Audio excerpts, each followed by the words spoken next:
to Baby Lock Sip and Serge. I'm Linda Pacini. And I'm Patty Marty. And this is fun, Patty. You know, it's nothing like a Saturday with a bunch of people watching you. Just exciting to see what happens with live broadcast. Yep. So we've got a fun day planned. Yeah, we really do. And you guys are in for a treat. You're going to get to see a bunch of our Baby Lock Sergers, kind of see what's different with all of them. Yeah, I think it's going to be really informational, and I'm hoping super inspirational. So many of you hopefully are joining us from the Baby Lock retailers. We have probably 80 something of our retailers that are hosting Sip N Serge events. And we also have a lot of people that are just joining us from maybe a soccer game, or maybe you're hanging out somewhere and you couldn't get to a store and you're just watching. And so we're going to try to keep this very informational. We do want to talk a little bit about the fact that on the Baby Lock landing page, you can actually be watching this Sip N Serge, and just know that in the upper right-hand corner, you can find the chat, and we've got a lot of people that are talking about the event today. Yeah, because a lot of you guys are saying, hey, is it going to be recorded? Hey, I'm out and about watching the video, that sort of thing. So yes, if you guys, join the chat, be part of that conversation, but also know that once this is done, we will have that posted up on the National Serger Month page, and we'll also be getting it out on YouTube and some other places as well. So you guys will have access to go back and watch it if you have to step away for a second. And I do love the fact that we have a big reason to have this event, and it is National Serger Month, and Baby Lock is the Serger company. And so who better to be learning and talking about Sergers? Hopefully you're sipping a little something. And we do have a fun project that Patty, you created. I'm going to see if I can, I'll wait just a second and I can grab, I'll have somebody magically hand it to me. How's that? So here we go. So Patty, you created this fun little project, right? So this is just a little wine carrier, and we thought it was in theme with the whole Sip and Serge and stuff like that. So this is something that some of the retailers are planning to host after this live broadcast. Or if you're somebody at home and you're like, oh my gosh, that would be a really cute gift to make for friends or different things like that, the instructions in the video will all be provided to you guys as well. So you'll have access to that to make them on your own. Yeah. Very, very simple, very easy. And we'll show you some different ways that you can kind of jazz them up if you've got maybe an Applaud or covers chain stitch machine. So we'll give you some options. Yeah. And I do love the fact that this program today, even if you already own a Baby Lock Serger, you might find some more creative ways to be able to use your Serger. And if you don't have a Serger, I think what's really nice is that you get a chance to kind of see what the differences are in Sergers. So as long as I've been using Sergers, and my first Serger I got back in 1986, which is crazy to me. Yeah, and I always joke that I got a hand-me-down Serger that was great and awesome, but I would always thread it, and then I would put it back in the box, and I would say a prayer and put it back up on the shelf. And with our machines, we take that whole threading issue out of the way so you can really have fun. Yeah, absolutely. And that is a perfect segue. So we're going to get started here in just a minute. And when we do, I'm going to be on set showing you some of my favorite techniques using some of my favorite stitches. But while you're waiting for me to run over and get ready, why don't you watch this little video talking about threading, because jet air threading is where it all started for us having machines that can thread themselves. So enjoy that, and I'll see you soon. Thread your serger in a fraction of the time when you use the jet air threading on the Baby Lock Celebrate. With a gentle push on the lever, the upper and lower loopers are threaded, and you can do them in any order. The built-in threader makes quick work of needle threading. In no time at all, you'll be breezing through all of your projects. Setting up your Serger can be easy. Let your Baby Lock retailer show you how.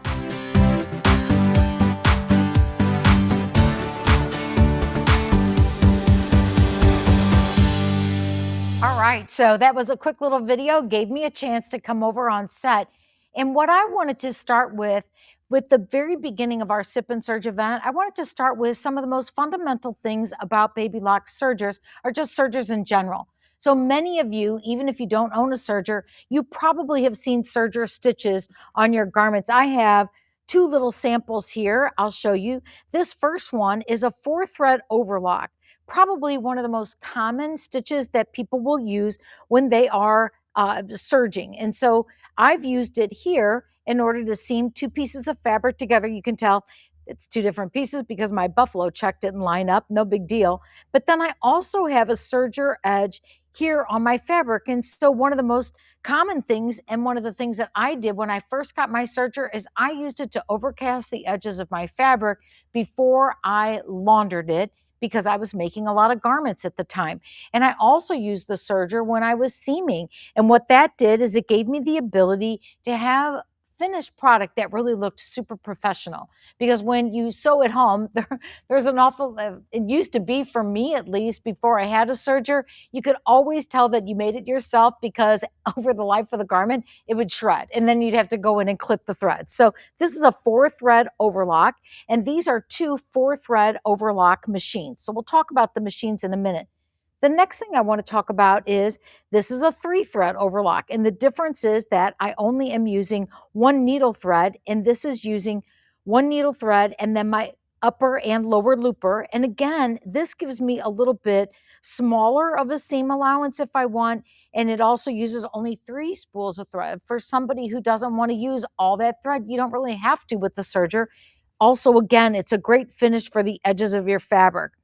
But what I really wanted to talk about in this segment for me is I wanted to talk about how a simple serger stitch could look really different if you use decorative threads. And so for my first sample, I'm going to show off this beautiful finished edge, which is using this Madeira Decora thread. This is a 12-weight thread. I've got it only in my upper looper, and see how shiny and beautiful that is.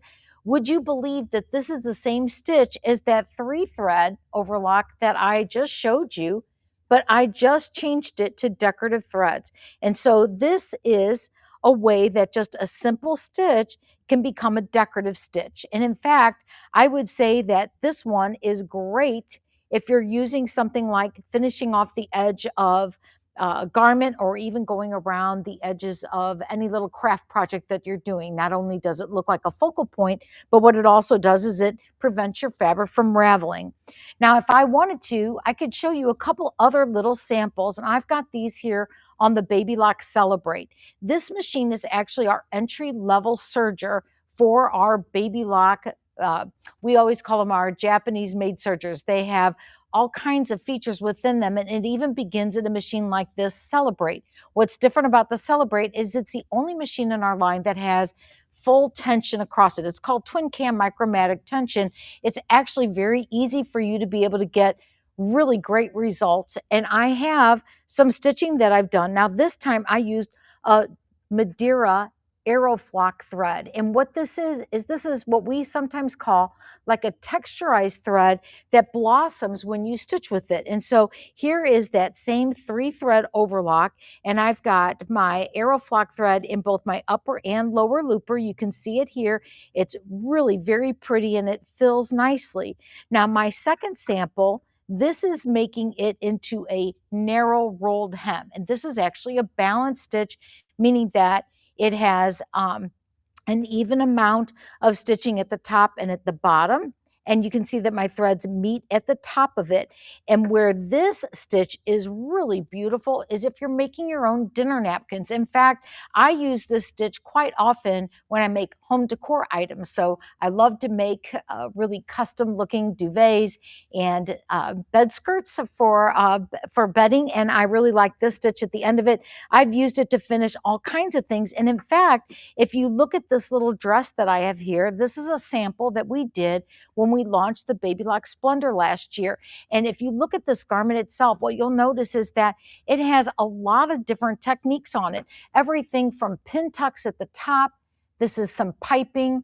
I even used a belt loop binder here in order to be able to make some 3-dimensional accents on the sleeve. But all the way down here at the bottom of the dress, I used a narrow rolled hem in order to be able to finish off the flounce of this ruffle, which again was all done on a serger along with some of these decorative stitches. So when we're talking foundationally about a 4-thread overlock machine, it still can do a lot. And I want to point out some of those things to you.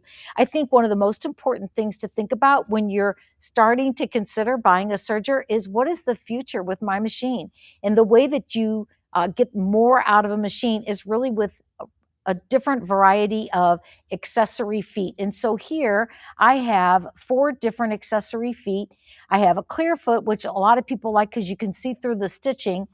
I love this lace applicator foot. It's actually one of the favorites for everybody at Baby Lock for the simple fact that that lace applicator foot can help you get a perfect 1/4 of an inch seam allowance if you ever wanted to piece your quilts together with the serger, which a lot of people do. Mike Johns, who will be doing a segment later, he definitely uses his serger all the time for that. A beading foot, and then this last one, it's called the elastic foot.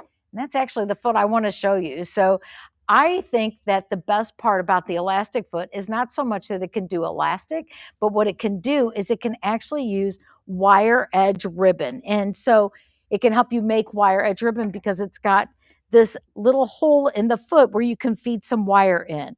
And so I'm going to be demonstrating that and showing it to you. And I made a little project that you may have seen that's on the set already. And that is this beautiful wreath that has this buffalo check, a bow on it. So I made the fabric for the bow. Mike Johns very graciously made the bow for me.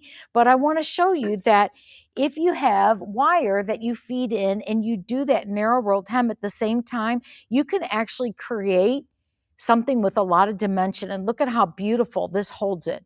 And so I think this is one of the most usable techniques. Now, I purchased a yard of fabric and I cut it into 5-inch wide strips. And then I just sewed the strips together with the 3-thread overlock. And then I brought it to my machine, and using the elastic foot, I fed some wire in. And so the question that people often ask is, well, what size of wire do I need? I went to Hobby Lobby and I got some 24 gauge wire. This is regular floral wire, and it has a little handy cutter on it. And what I wanted to show you is that when you get this package, I normally try to find an end and I'll feed it through and make sure that I puddle it on the ground. And one of the best tips is make sure that your wire itself is not caught so that it gets tangled anywhere. So on my demonstration, I'm actually going to be working on 2 little pieces of wire that I've cut that is going to match my fabric in terms of its length. Okay, and so here's my single piece. I've already got my machine threaded up. Now, one of the things, before I forget about it, I want to talk about this for a minute, because I think that one of the things that people always get concerned about when they buy a machine is, how am I going to learn how to do all of these things? If I'm watching this presentation, I know that I can do it, but like, how do I make sure that I can do that myself? Well, I want you to know that every single Baby Lock machine comes with a free trial membership to our entire video vault, we like to call it. So our Baby Lock Sew Ed online classes are available right on the Baby Lock website. And as a new Baby Lock machine owner, you get a full 60 days to be able to watch any video content that you want. And believe me when I tell you, we've got a ton of content about doing specialty techniques like this. It's what I like to call long form education, meaning that it's paced well enough that you can follow along and become successful yourself. So when you buy a machine with a lot of capability, what you really need is a lot of assistance. For those of you that are at a Baby Lock retailer store, you already know that your retailer probably has wonderful classes that will teach you how to do these techniques. But if you're a brave person that wants to try jumping into things on your own without having to wait for a class, that Sew Ed education is perfect for you. So my machine comes with a standard presser foot on it, and all the stitching that I showed you, except for the wire edge ribbon, can be achieved by using just your standard presser foot. I'm going to set this down here. Now, I have my machine set up right now for a narrow rolled hem, and because I've got automatic thread delivery on the Victory, it's as simple as me selecting on my stitch selector, selector number D, and then setting up the machine with the other settings that it needs to be. And what I'm going to do now, and I find this to be so much easier to do before you put the foot on the machine, I'm going to feed my wire in. And so I'm going to start by putting it into this first hole here. And then I'm just going to take that and I'm going to put it into the second hole in the back of the foot. And then I'm going to smooth out my wire just by pulling it straight. And if you notice on the back of the foot, there's actually a little channel right here that wire is going to rest in when I stitch. Now be sure when you do this that you pull a little bit of excess out the back so that you can hold on to that when you get started. So now I'm just going to slide my foot underneath my machine and lower it on top of the little guide there. And I'm just going to make sure that my thread is coming straight out the back, because you want to make sure that everything's lining up perfectly. So I'm going to pull my wire a little bit towards me. I'm going to close my door. And what I'm going to do is just start stitching, and hopefully you'll be able to see what I'm doing. So as I start stitching, it's already grasped my wire, so it's on top of it. And now all I'm going to do is introduce my fabric. So let me put my other piece of wire over here. And I've got 2 pieces, so I'm just going to use 1 layer. And now, you know, sergers are meant to cut. And so I want to make sure that as I'm serging, that I'm cutting off a tiny bit of fabric. And so I'm just going to, can we see pretty good here, even if I've got my hand like this, hopefully? So all I'm going to do is start stitching, and I'm holding on to the back of my thread tail, in addition to just kind of guiding my my wire towards me. And as this comes through, it's just stitching over everything at the same time. Okay.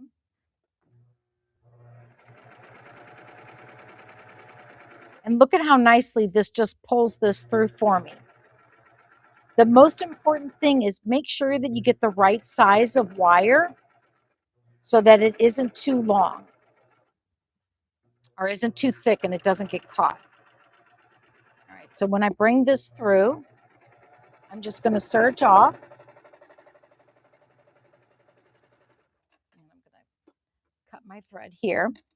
Now you'll notice that it bunches up a little bit, but all you're going to do is hold on to the wire at one end and just take your finger and smooth it down. And what that will do is it will just relax those threads and put it on the elastic. Now the only thing I have to do now is turn this over and do the other side. Now in looking at this, you might say to yourself, well, that doesn't look as heavy of a stitch as my previous sample. And this is where you get a chance to make some adjustments on your stitch length. I always test everything before I do the real deal, okay? And so I've gone ahead and moved my stitch length down a little bit. I'm going to rotate my hand wheel towards me so that I can get my presser foot off the machine. And once again, you probably already know what I'm going to do.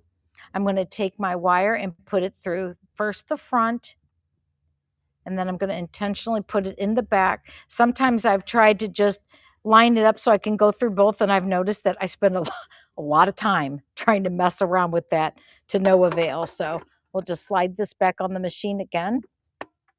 And so wire edge ribbon is something that I love, because anytime that I go to the store to be able to buy what I'm looking for to match my decor, I never have it. And so what's great is that when you make it yourself, you actually can pick out whatever fabric you like. And let's face it, I mean, a little bit of fabric, a yard of fabric is so much cheaper than buying multiple rolls of wire edge ribbon. So I'm going to loosen up my stitch length so that it's not too tight. And so regardless of what type of wire you want to do, wire edge ribbon you want to do, you can get all different types of fabric. So I've done this technique using like a moire taffeta and made some beautiful bows that I can run up my banister for the holidays. And you can also use different types of thread. I think that texturized Aeroflock thread would be very pretty too. But I really love this technique, and I hope that you can see how pretty it would be to be able to put a new serger into action by making something as simple as your own wire edge ribbon. Isn't that fun? And I think it's so fun that it comes with the elastic foot. And yes, there are times that I'll use the elastic part of the foot. But again, I think what I like the most about my serger is that I can do techniques that I would never be able to do on a sewing machine. So overcasting the edges of your fabric, well, almost every single sewing machine, if it has a zigzag stitch, has the ability of overcasting fabric. But what I like to tell people all the time is that it's really about that professional finish and speed. So I like to get very productive with my time. When I'm going to sew, I want to make sure that I've got all the tools that I need in order to be able to create things that nobody would ever believe that you created on your own. So either the Baby Lock, Celebrate, or the Victory are our entry-level sergers, and each one of them have wonderful features like jet air threading that will help you thread it yourself.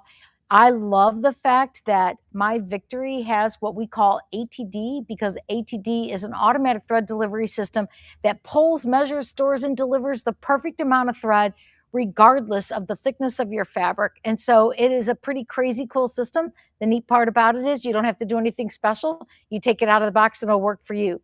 So I'm going to turn this over to a quick little video so you can learn a little bit more about jet air threading. And next up after that, well, you'll find out in a second. The automatic thread delivery system on the Baby Lock Victory ensures that your stitches are perfect every time, regardless of the thread you are using or the thickness of the fabric you are sewing on. Go from lightweight fabric to heavy and even lofty fabrics without having to make a single adjustment. And with a full 6 millimeters of lift in the presser foot height, you will be able to use all of today's fun fabrics. Don't limit yourself. Choose a machine that will help you grow on your creative journey. Visit your local Baby Lock retailer and see the Victory for yourself.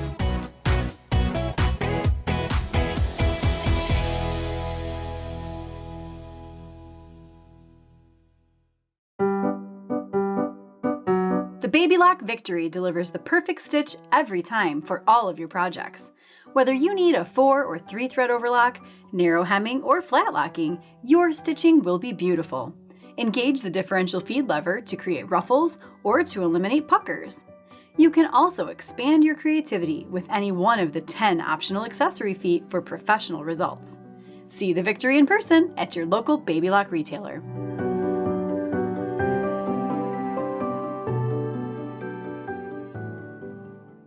All right, so hopefully you got to see a little bit about what ATD is. And again, that's one of the great features that's on so many of our Baby Lock sergers.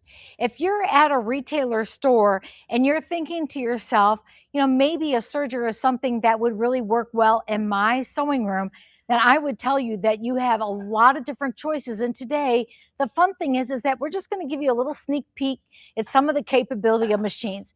For many years, I actually worked in a sewing store.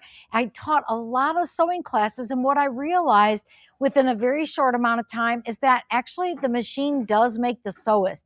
My ability to be able to do a lot more with sewing has everything to do with the equipment that I have. And so I liken a sewing machine to having some of the best tools available. And so regardless of what type of sewing you do, a serger will definitely enhance just about any of your projects, giving them a more professional finish and being able to do it a little bit quicker. And I also love the fact that our Baby Lock sergers, many of them that people bought years ago, they're still running. I see it all the time when I look at Facebook groups. They have people who are pulling out sergers that perhaps their grandmother or their mother had, and they're getting them to their retailer, getting them cleaned up, and they're ready to start having fun with them. And so sergers are great. If you're still in the process of making up your mind, that is totally fine. And just remember, if you're at a retailer store too, Baby Lock has some very good promotions going on right now for a lot of our sergers. And so talk to them about what would make sense for you. And if you've already got a serger, I know that you're going to pick up some additional tips today on different things that you can do with your serger. And I hope that my presentation on doing that wire edge ribbon was just the beginning of getting your head a little bit excited about what sergers can do, because there is so much. Now, some of the machines in our line do more than just overlock stitching. And in our next next segment, which is going to be Patty Marty, she's going to have one of our newest sergers, which is the Baby Lock Splendor, and it is an 8-thread serger, so it can do overlock stitches, and it can also do some cover and chain stitching. And while Patty is mostly going to be focusing on 4-thread overlock, just know that throughout this entire broadcast, you're going to kind of get exposed to every machine in our line. And so I think we're just about ready to go to Patty. And so you ready, Patty? Yep. All right, take it away. So I'm actually sitting right now in front of the Acclaim. So I'm going to be talking to you guys about not the 4-thread Acclaim, but also talking to you about the Splendor. And so these are kind of the next few machines in our lineup, right? So Linda showed you guys the Celebrate and the Victory. This is kind of the next step up. And you're going to see it's a little bit larger body style, but it still has a lot of those great features that she talked about with the Victory. You have your automatic thread delivery system. You have that ease of threading, right? With these machines, you have the extraordinary threading instead of the and this one actually has the threading of the needles. So this actually has a revolutionary threading. So you've got some great threading options too that are even a step up from our jet air threading. So we're going to talk though about one of my favorite stitches. So Linda talked to you about using decorative threads, and I love to do that when I'm doing any type of serging.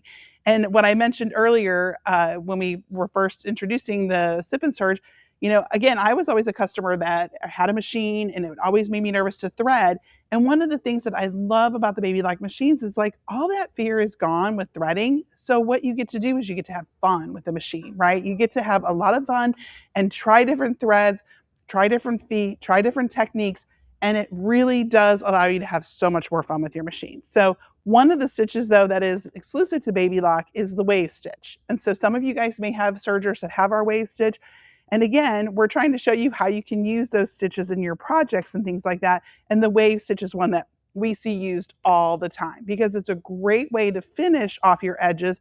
But where Linda was showing you everything in a monochromatic finish, this allows you to introduce 2 different colors. So I have the machine threaded up. And the thing that's really nice too is that our machines come with thread guides. So there's a guide that shows you exactly how to set your machine up for a particular stitch. So in this case, it will tell me exactly how to set up my machine for the wave stitch. So on the Acclaim, again, I've got it set up. I have a decorative thread in my lower looper and in my upper looper.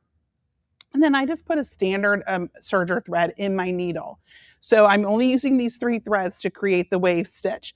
And if you're wondering, maybe you're thinking like, what are you even talking about? I'm not even sure what the wave stitch is. This is actually a sample here of the wave stitch. Okay, so you can see it's introducing 2 different colored threads and it's giving it that wave effect. Okay, so that's hence the name wave stitch. So in addition to using those decorative threads and setting up my machine in the order that the threading guide tells me to do, I also need to make sure that I come over here and I turn this wave stitch on here. So there's an option here that is also included for the wave stitch. So how do you use a wave stitch? How would I use it? Why would I use it, right? So we're going to show you, like, again, I just finished the edge of some fabric with that wave stitch, real simple. But you can also do things like create wave stitch pin tucks, right? So I could stitch rows of pin tucks on folds and then press them and you end up with this beautiful wave stitch technique. Okay, so this is a great way, something to insert into a garment, or maybe you could even make quilt blocks with this. And this is a great way to utilize the wave stitch. Another thing you can do is you can create wave piping. So basically I took fabric just like this here and actually stitched this onto fabric just like this, trimmed it down, and then using the cording foot, which is an optional foot for both of these machines, as well as the ones Linda showed you, I was able to insert that wave piping that I created. So again, lots of fun applications for this. So we're going to show you how that wave stitch works. So I've got some fabric here. So just to kind of first show you, I'm just going to take a piece here and fold it on the edge. And again, I've got everything set up. So really at this point, all I need to do is to stitch this. Now, like Linda mentioned, when you're doing the wave stitch, you definitely want to give yourself the opportunity to actually try it on the fabric that you're going to be using. You can also go in and make adjustments to your stitch length, your stitch width.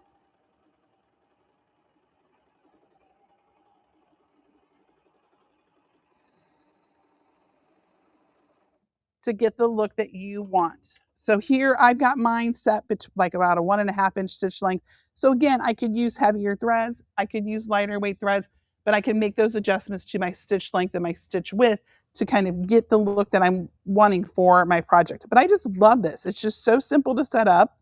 Again, you do want to reference the manual when you're, or the threading guide, just to make sure that you have all of your threads in the right placement, and then make sure you have all your stitch selector knob on the correct dial or on the correct setting, as well as your stitch length and your stitch width. But I love that. Now to create the pin tucks, all that was done is just the same technique I just showed you, but here I just pressed some folds into fabric and just would have stitched that out, okay? I'm gonna take this long skinny piece here because you guys saw in Linda's demonstration that she had the little girl's dress and it had that beautiful edge on it, right? It had that beautiful rolled hem on it. And that's a great way to show decorative stitching. It's also a great way to finish your hems, right? Of little dresses and things like that. So for this, I'm going to use that same technique, but I'm going to take this piece of fabric and actually going to run that all along the edge, because when we move over to the Splendor, I'm going to show you how you can attach and ruffle fabric that is, two pieces together to give you a nice ruffle like the dress that Linda had. So again, here I've just got a piece of fabric. We're just going to run this through the machine. Now, if you're wondering what thread I used for this, I used a Madeira Lana thread. So it has a little bit more of a matte finish. And it also has a little bit more of like a wool type of a texture to it. But the Decora 12 weight that Linda showed you, that's also another great one to use.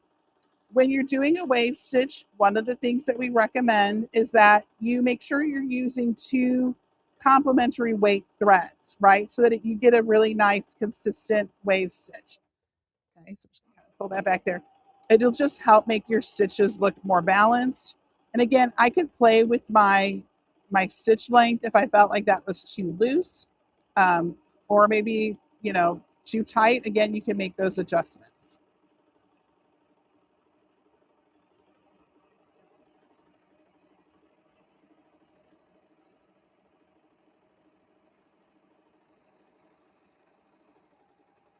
Just fun to watch it stitch through. All right, so here again, you guys saw how quickly that went through, and now I have a beautiful finished edge on the one side of this strip. And now we're going to again show you how you can adjust this by adding it as a ruffle.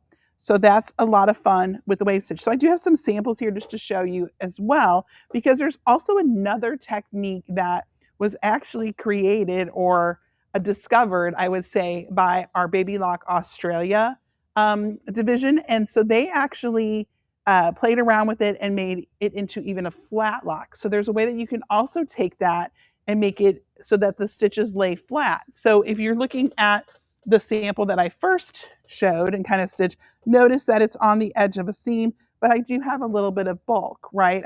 I've got 2 pieces of fabric in there. So I do have a little bit of bulk in there, which is great for pin tucks, great for the piping and things like that. But there might be a time where you want it to lay flat into your project.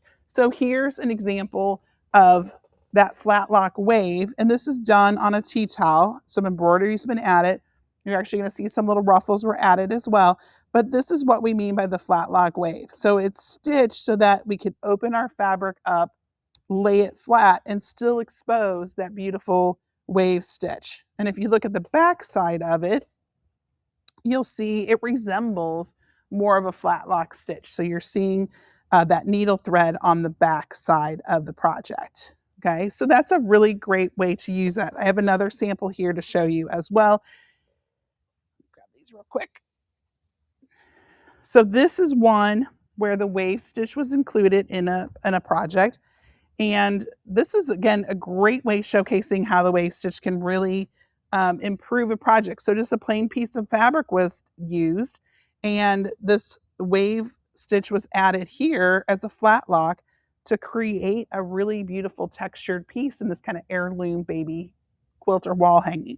The other thing I love is that you can also utilize the wave stitch on your binding, right? So if you put your binding, fold your binding and put that into the serger, you know, you can get an effect where you almost looks like you've included piping now into your quilt binding. So that's a really fun one as well. And then another project that you guys may have seen if you follow Baby Lock and you get all of our emails is this is a project that we had last year for National Serger Month, I believe. And this is using our Baby Lock Sweet Seams fabric, which I love. It's just a really fun collection of fabric that we created with sewing themes on it. And this was actually done just using the traditional wave stitch. So the flat lock wave stitch was not done here, but you could do that technique here. And then the pattern shows the project. And this is actually a free project on babylock.com. On that, you could actually come out and then I just sewed over it with monofilament thread to kind of help keep those stitches to lay flat. But again, it was used for the binding. And it's just a great way to introduce little pops of colors, little touches of texture into your projects. Okay, so with that in mind, are we going to throw it over to a little video so I can switch over to the Splendor? Or do you want to go over and talk, Linda? We're gonna switch to Linda. Linda's going to talk so that I can switch machines over real quick to show you guys ruffling. I was reading the chat as Patty was doing her demonstration, and I love how engaged everybody is. I'm really glad that you like the wire edge ribbon, and any of our sergers can do that technique. Now the wave technique, on the other hand, not all of our sergers can do it. And so if you're doing a little list of features you have to have, then you definitely want to add wave stitch and talk to your Baby Lock retailer, because there are several machines. The Acclaim is the machine that she's on now, and that's the one that has the wave stitch, but we also have that stitch on our Baby Lock Triumph machine. And so those two machines, if that's a must-have, definitely do that. Now, one of the other questions that I saw in the chat, somebody wanted to see us turning a corner with stitching. So on the wave stitch, I don't know if you could effectively turn a corner.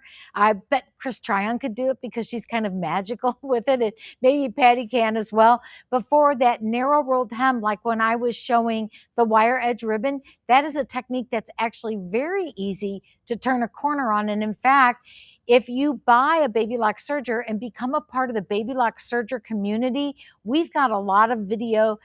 Chris Tryon and I both have done like some Serger tips videos. We may have to repost them on the site because I think Facebook has changed the way that they store video content. Also, don't hesitate to go out to Baby Lock's YouTube channel. We give away lots of education for free to our customers that own Baby Lock machines. I think that's, you know, one of the reasons why people gravitate to Baby Lock is because they love our superior education. And I'm very proud of the way that we really make it front and center for all of you. And your Baby Lock retailers, well, they're super hands-on with product. And so there's a lot of Serger experts out there. And so if you've got a favorite retailer, or maybe you don't know who your retailer is, go out to the Baby Lock website, put in your zip code with our retailer locator, and find the closest retailer, run over there. They'll show you some techniques. All right, I think Patty is ready to go. And so we're going to switch it back over to her for some more fun on a Baby Lock Splendor. So Mike just said he posted a link to the flat lock wave. So if you're looking for the instructions for that, that is out there so you guys can get more information about how to create that. Thank you, though, because I needed to switch out the machines, right? So I moved over now, and this is actually the latest serger in our lineup, and this is this Baby Lock Splendor. We introduced this last fall, and this is the one that Linda shared that she made the dress on. So you guys saw all the techniques that she showcased that she could do using this serger to create that dress, right? So this machine does have the ability, it's an 8-thread serger, so it has the ability to do those overlock stitchings. It also has the ability to do the cover and chain, okay? So you get both of those combination machines, and this is the entry of those combination machines, okay? So with that in mind, what we're going to be kind of focusing on here is ruffling. So what I'm going to show you here, again, is on the overlock side, but you can still do this with any of the machines we've shown so far. You also can do gathering with a chain stitch as well. So if you do have a cover chain stitch machine, you can also do gathering using the chain stitch. Okay, so right now I have my machine set up for 4-thread overlock. And as I was concerned, in my movement, I think some of my threads got tangled. Just give me just 1 second to make sure they're not tangled. And you know what? Not a big deal. This is what I'm going to do, guys. I'm just going to trim those. because I feel like just with the movement of the machine, it kind of got a little tangled, and we're just going to thread it. You know what? This is the beauty of our machines, right? If you get to the point where something comes unthreaded, or maybe your machine's been sitting somewhere in your sewing room for a while, not a big deal. We're just going to rethread things. Okay, so I'm just going to give myself a little trim here. My needle threads out. Right, this is always what happens when you're on a live show and you think you've got everything ready to go. So if you've never seen our machines thread, this again is going to be where I've got the extraordinary threading. So it means that I can thread my loopers using the push of a button. You can see just like that. There's my thread for my lower looper. Let me do the same for my upper looper. See everything coming out. Patty, while you're doing that. People asking questions. Yeah, I'm going to ask you a question because what somebody asked was about the wave stitch in particular. They want to know, is the cutting blade up or down? I think it's like if you're doing the flat lock, I would probably turn my blade down. I usually leave mine on. I engage it when I am doing the wave stitch. But like if you're doing the piping or something like that, you might want to, not have to worry about the edges cutting off. So it's kind of personal preference. But I typically leave mine on. Yeah. What do you do? Yeah, I'm with you. I do like because some fabrics are really ravelly, and I like that ability to kind of clean finish the edge. And you can skim fabric and not really cut into it, but just use that as a guide. I think the only time that I absolutely take and put the blade down is when I'm doing some flat locking, not all, Correct. Just some in general. Correct. Okay, and you guys will be proud of me. If anyone's ever watched, I usually don't have my glasses, but I brought my glasses with me today. So I could, now there is a little threading tool in here. I'm just trying to do this manually, which again is. Well, Patty, we've got Melanie said she loves watching you teach. So there you go. Thank you, Melanie, do you also love watching Patty thread needles? Because that would be the next. It's really fun, guys, when you're live. All right. Patty, do you need a needle threader? Oh, you got nope, that one. I got it. All right. Well, it's always fun to watch people thread needles. Yeah. So let's talk a bit. So Lucy just asked, what's the difference between the Splendor and the Triumph? You want me to go through some of those changes, or do you want so I can just focus on threading? Okay, good. Awesome. So on the Baby Lock Triumph, you have a speed control, which is fabulous. In fact, the only other machine that we have in our line that has a speed control is a Baby Lock Applaud, and Chris is going to be showing that. But that speed control is wonderful, especially when you're doing the wave stitch and other stitches where you want to make sure that you are mindful of how fast you're going. The other feature that is different on the Triumph over the Splendor is that you actually have the wave stitch on the Triumph, which you don't have on the Splendor. There is 5 inches of space between the needle and the right side of the machine on the Triumph. So it's got a much bigger area with which to be able to do things like cover and chain stitching. You also have a knee lift on the Triumph. I don't believe you have it on the Splendor. You're sitting in front of the machine now. Yeah, the Splendor does have a knee lift. It does have a knee lift. I just don't have the knee lift here. Yeah, and there's some other features too. Obviously, because the Triumph is our top of the line, it has more lighting on it and some other things. Of course, my head's not there completely, but yeah, the Triumph is a wonderful machine. All right, thank you all for. Yeah, and then the needle threader. How could I forget the needle threader, Patty? Oh. Chris just came over and went, needle threader, Linda. I was like, duh. Yeah. So at a time like this, Patrice, a needle threader is always It's nice. Perfect. You guys all got to see me. It's like, and now I'm sweating, right? We're hot on fire because of this. So here's the other thing too, guys. You guys notice when I was trimming, I have this little trim bin. The trim bin comes included with this. Now that's an optional accessory. If you do have another machine, you can get this trim bin, but I love it because now it comes with it and it catches all your little threads and your little cutoff as you're working with it. So thank you guys for going through that with me. I've probably made up the time that we were ahead. So back to gathering. All right. So again, we talked about doing the wave stitch. Now we're going to talk about gathering. I'm using just a standard presser foot. I've got my machine set up now. You guys all saw me with a 4-thread overlock. What I need to do though is I'm going to come over here to my differential feed, and you can see that my little gear shift here is set up on N, and that's our neutral setting. But if I'm going to want to gather, I'm going to kick that up to a 2, okay? And then what I also like to do is increase my stitch length to a 4. Now, if you were on a sewing machine and you were gathering with a straight stitch, you would do the same thing, right? You would lengthen your stitch. So that's all we're doing here is we're lengthening the stitch. Now I'm just going to run a piece of fabric through. Again, you can leave your knife on, and you'll notice as I'm gathering, I'm holding my finger back behind the fabric just so that I can kind of help make sure that that is ruffling. And there I've got a beautiful gather. So where would you use gathers? Why would you care about ruffling or gathering, right?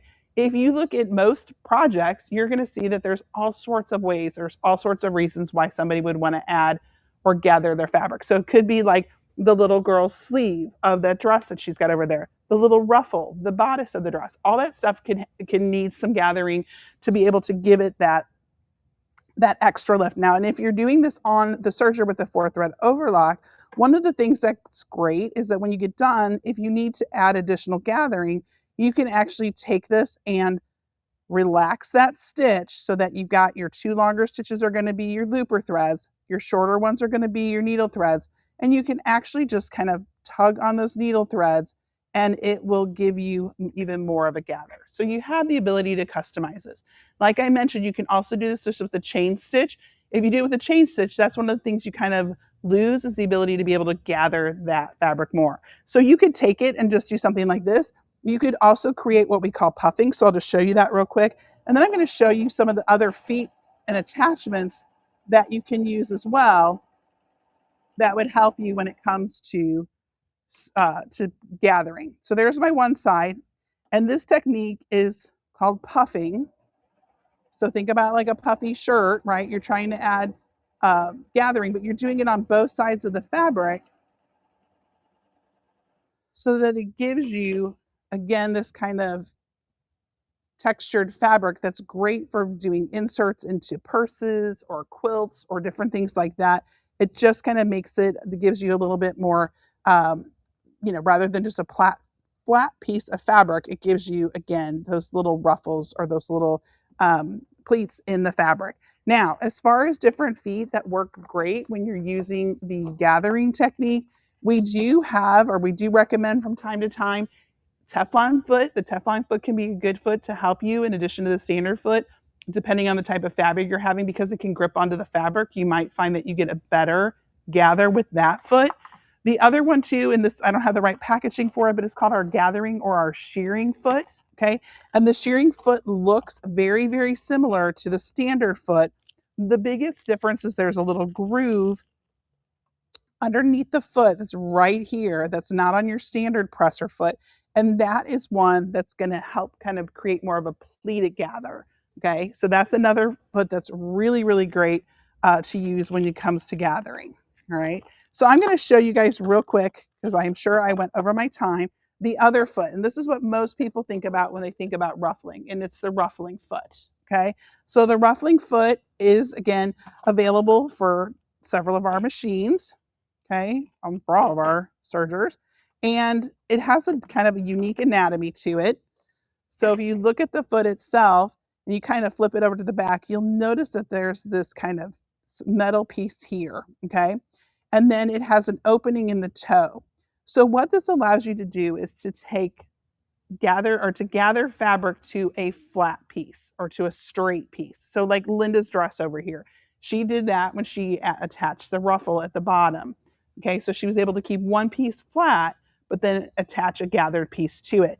So by having this guide here at the bottom of the foot, that's going to protect my one piece of my fabric from the feed dog, so it's not going to gather. Okay, so it's not going to gather for them. So what I'm going to do is go ahead and remove this standard foot, go ahead and attach my ruffling foot. All right, and this is what we're going for. Just so you guys can kind of see, this is where we're headed. So this blue fabric is going to feed on the top of the foot, so it's not going to be making contact with the feed dogs. And then that piece that I just stitched with the wave stitch is going to go through, and it's going to be gathered up using the differential feed and when it passes through the feed dogs. So it's going to give me that straight finish up top, but then it's going to give me a beautiful ruffled finish at the bottom. Okay. So to do this, and this is one that I would say you do want to practice, right? You want to give yourself some grace and practice. And people always ask us, like, what size do I cut my fabrics to? You know, typically I would overcompensate, but it's kind of typically a 2-to-1 ratio. So if if you're doing like a yard of the ruffle, you could do a half a yard piece at the top. Again, I would play with my fabrics and things like that. So for this, I'm going to put my fabrics, I'm going to put them right sides together. So we're going to raise this up. And I'm just going to try to kind of get that underneath the foot. Now you can do a few stitches to kind of get the gather. Now I left everything again. My stitch length is at 4. My machine is all set up for that 4-thread overlock, and I still have my differential feed all the way up to 2. Now this is where, again, if you've not used this foot before, you want to kind of practice, okay? Because it has a tendency to want to take your fabrics, kind of pull them in opposing directions. So this is going to be my top piece here. That's going to be that flat piece. And what I want to do is I want to kind of manage this to make sure that this kind of stays in the little crux right here of the foot. And then also make sure that my bottom ruffle piece is actually feeding in evenly. Okay. So it's not getting a little crazy.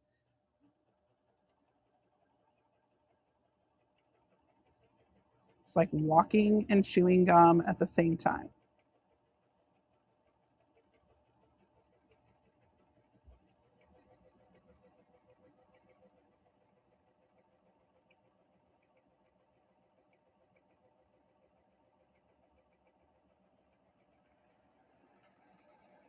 And it's okay that I have a little extra ruffle here because that would most likely get caught in my seam or trimmed up.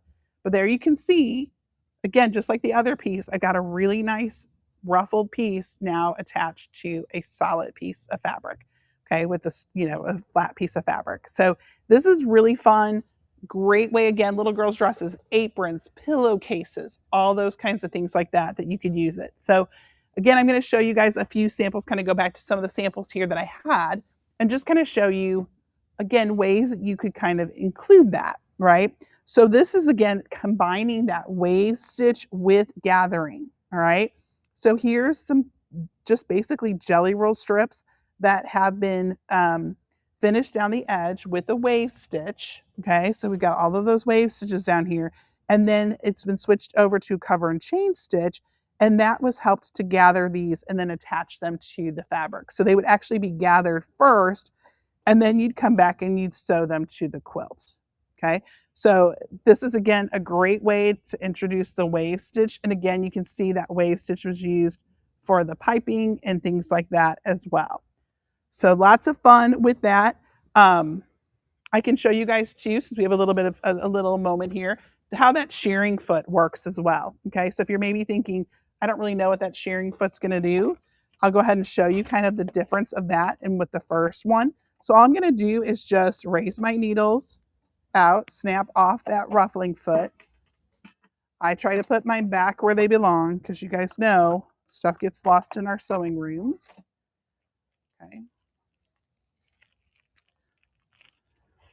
So this is called the shearing foot. You might see it referred to as the gathering foot. The part number on it, hopefully somebody can throw that one in the chat if somebody's looking for this. This is a really fun thing to do. And this is one that I know people use to create kind of like a faux smocking look. All right. So for this, I'm going to go ahead and put this underneath. And now again, I can place my finger back kind of behind the foot. And the reason we do that is just basically to kind of keep our fabric from relaxing when it goes, towards the back, because you don't want to lose that gather as you're stitching.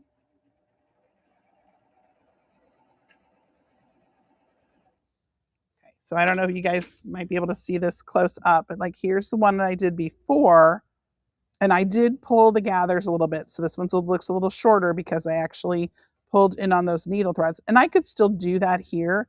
But if you look at this, it ends up having more of like a little pleated look as it does the gathering. And that's because of that groove on the back of the shearing foot. So that's a fun way to gather. So again, lots of fun can be had, whether you love using the wave stitch and playing with those decorative threads, or if you like to do gathering. And it's really fun to see in the samples I showed you guys of the way that you can combine those two looks together. Okay. One thing just to point out, I don't know that Linda showed this to you guys or not, but she mentioned using that decorative thread. Just want to give you guys this is a great set. Okay. This is a Madeira threadable collection. That is the Decora 12 weight. Love this, right? You get some beautiful variegated threads. You also get a bunch of solid color threads in kind of primary and in soft colors. This is great if you're kind of wanting to get into doing more of those decorative stitches, either the techniques Linda showed or the ones that I showed you, and be able to do that. You've got a nice starter set to do that. Okay. So a lot of fun can be had using those. And again, I hope you guys explore and, see what else you can do out there.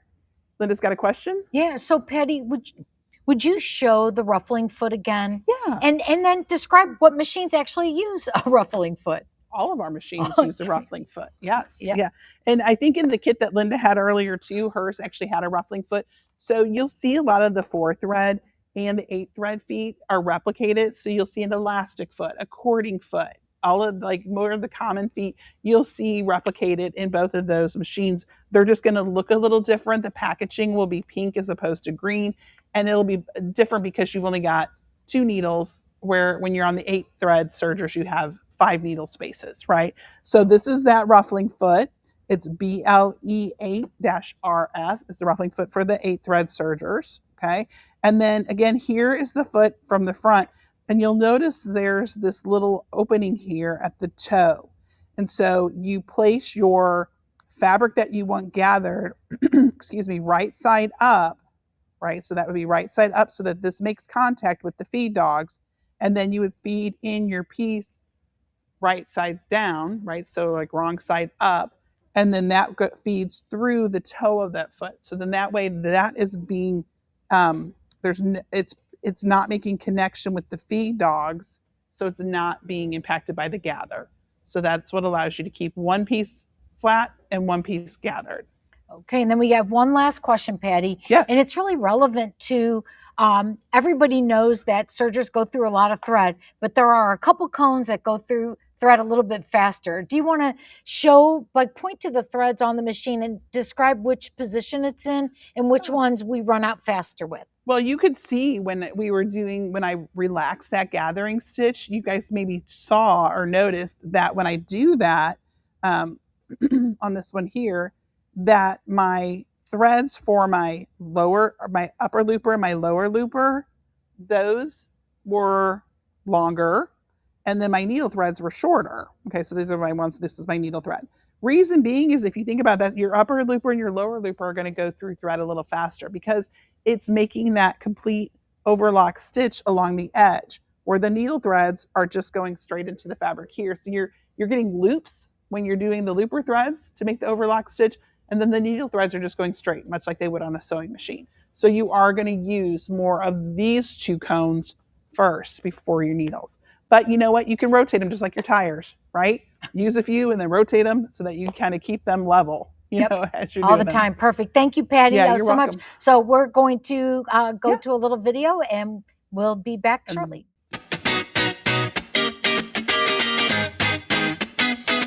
The Baby Lock Splendor, with its extra 2 inches of creative space, not only gives you extra room to spread out your projects, but it also gives you space to slip on the included table to create the perfect surface for adding additional feet and attachments that will take your sewing to an entirely new level. Choose from 16 different accessory feet and 19 attachments to help you get professional results. Whether it's one of the knit woven bias binders, belt loop binders, or the fabric guide, you'll be turning out next level creations that will amaze everyone you sew for, including yourself. Paired with a wide variety of stitch possibilities, the Splendor will manage any fabric you place under the needles with ease and precision. Explore decorative threads to add texture and dimension to your creations that will truly make them one-of-a-kind items that will be cherished for years to come. Stop by your local Baby Lock retailer to see this amazing serger in person.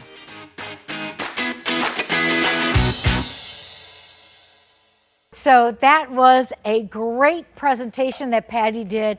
I loved reading all of the comments and seeing how engaged everybody is. Yes, we tried very intentionally to select some content that would really appeal to people that just are curious about what a serger can do. And many of you I know already own Baby Lock sergers, and I know that you've got years of enjoyment. Again, you know, one of the things that I think that's super important is thinking about whatever machine you end up purchasing, make sure it's got a built-in future.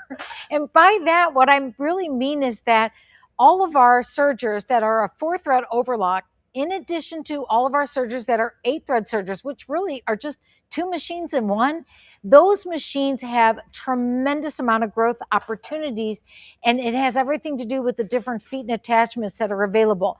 Then when you start adding different thread varieties into the mix, you can really see how expressive sergers can be. I have really enjoyed my years of working for Baby Lock and getting to work with people that are ultra creative, that have really pushed machines past the limit. I love the fact that we work directly with our factory in order to be able to make sure that they're challenging themselves to find new creative ways to be able to allow people to express themselves in thread and stitches. Now, this next segment that we have coming up is going to have Mike Johns showing you some crazy cool things on the Baby Lock Triumph, which I know you guys are going to love. But I want to point out my wine bag here that Patty had made. So if you are sticking around later to do a little serger project at your retailer store, they may have a variety of machines set up that you can just kind of test them out and see what you can do with them. This decorative thread in a looper makes all the difference in the world. And so this is available for any machine that can do cover and chain stitching. Baby Lock is fortunate to also have 2 machines that do cover and chain stitching just on their own.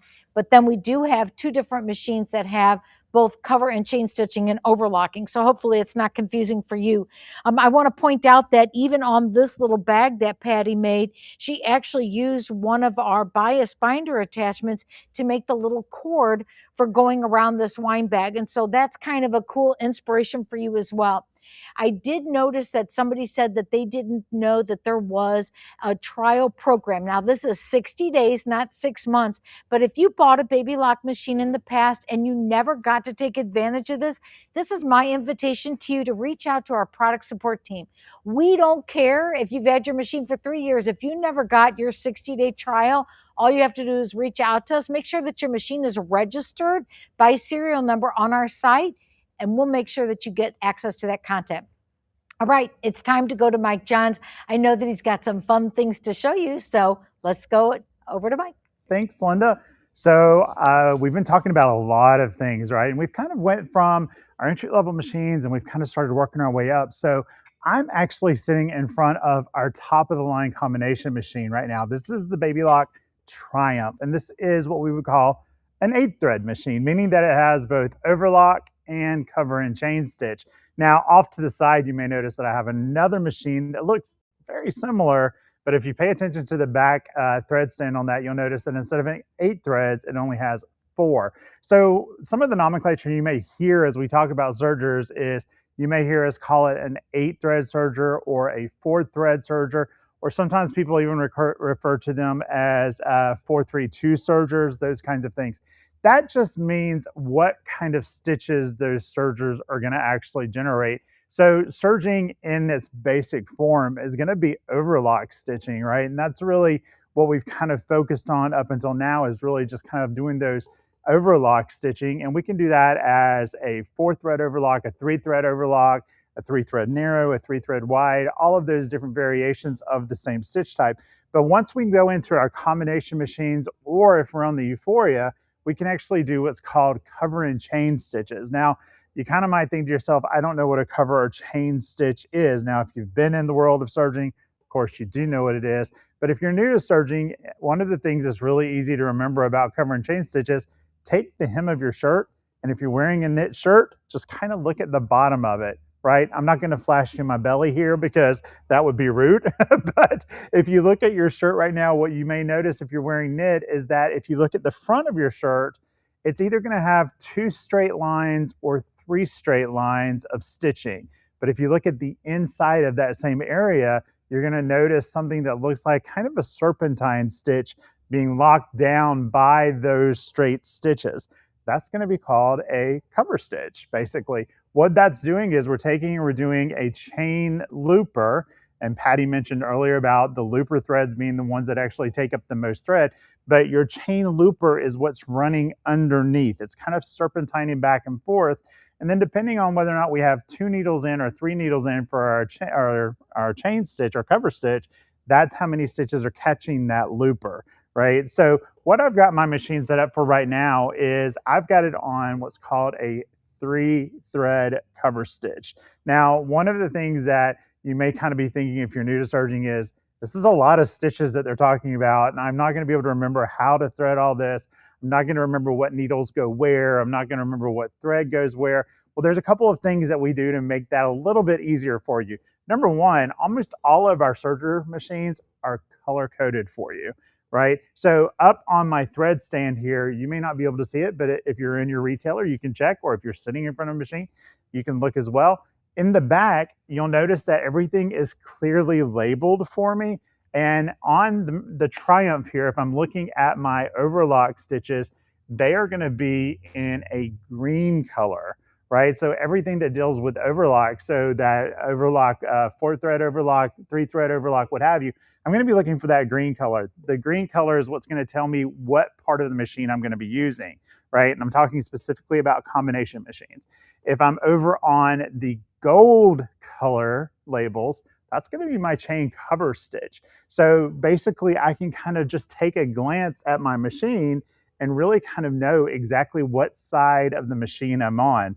Now, one thing that's really cool about our combination machines is I'm not relegated to just using one side or the other. I can actually use cover and chain stitch with the overlock stitch. You may hear that called a safety stitch, right? It's got the combination of using an overlock to hold things together as well as that cover or chain stitch. Now, I'm going to be just focusing on the cover chain stitch right now, but if you're interested in how to do those combination machines, this is where you really want to get out your quick access threading chart or your quick threading guide. This quick reference threading guide, this is actually going to tell me how to set my machine up for every single stitch that I can do, right? And I think when you look through this, you're going to be really surprised how many stitches are on each one of our machines.